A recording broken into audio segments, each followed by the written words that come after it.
nogle af de andre guides, de synes jeg er en tøsdreng, men jeg plejer så bare at tage hesten og putte klokker på, stille mig hele vejen rundt om campen. Okay. Så har jeg det sgu bedre med at sove om natten. Ja. Det vil jeg gerne indrømme. De bliver ret rolige over... Ja, hvis der kommer en bjørn, så skal de nok. Altså, så ved de godt, den er der, før der er højst synlig.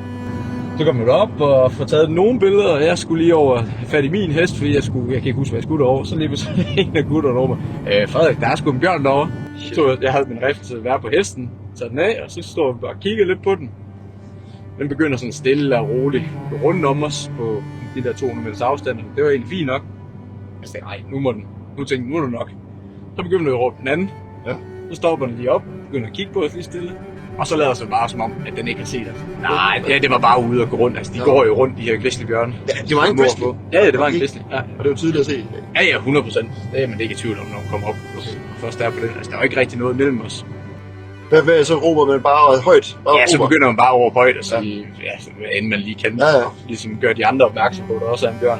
Og hvor mange stod I? Vi stod 9 personer. Ja. 7 gæster, og så mig, og så min hjælper der. Og den var kold? Fuldstændig ligeglad? Ja, den er fuldstændig ligeglad med. Det er nok første gang, den har set mennesker måske. Okay. Ja. Kan man regne med. Så den begynder sådan at cirkle os 180 grader og kommer om i vinden. Og det er jo ligesom der, jeg regner med, okay, nu fucker den af, fordi den får vinden også, for det er ikke noget, den gider det her. Nej. Men du har hånden på riflet? Ja, jeg har den altid på mig. Ja. Bare for i endcasen. Ja. Jeg kan jo tage 100 meter. Altså, de er hurtigere end en hest på de første 50 meter. Så kommer den ned omkring en bakkedal, hvor vi ikke lige kan se den. Og så lige pludselig kommer den op på 100 meter og så står og så er sådan til gutterne. Sådan, hold lige jeres heste. Jeg tager lige og giver den et advarselsskud. Ja. Så de der rifle vi med, det er sådan nogle gammeldags cowboy-rifle med det der lever action der. Hvor mange skud i? Der er 5 skud i. Ja. Så jeg siger til gutterne, hold lige fat i jeres heste, jeg giver lige et advarselsskud, fordi det er ulovligt at skyde. Ja, du må ikke skyde på den. Nej, det må jeg ikke. Så jeg tager sigte og vil skyde, og så siger det bare klik. Tænk, det er kraftigt med løjt det her. Så jeg genlader hurtigt igen, og det klikker igen. Så shit, hvad? Det vil være noget lort, det her. Jeg kunne høre de andre gutter. De var sådan, hvad sker der? Hvad sker der? Hvad det kan være der? Men så heldigvis, så tager jeg bare selve, kokken der, som hedder den der spændebøjle, bare tilbage. Og så giver den så skuddet. Ja. Bjørnen, den gør bare ingenting.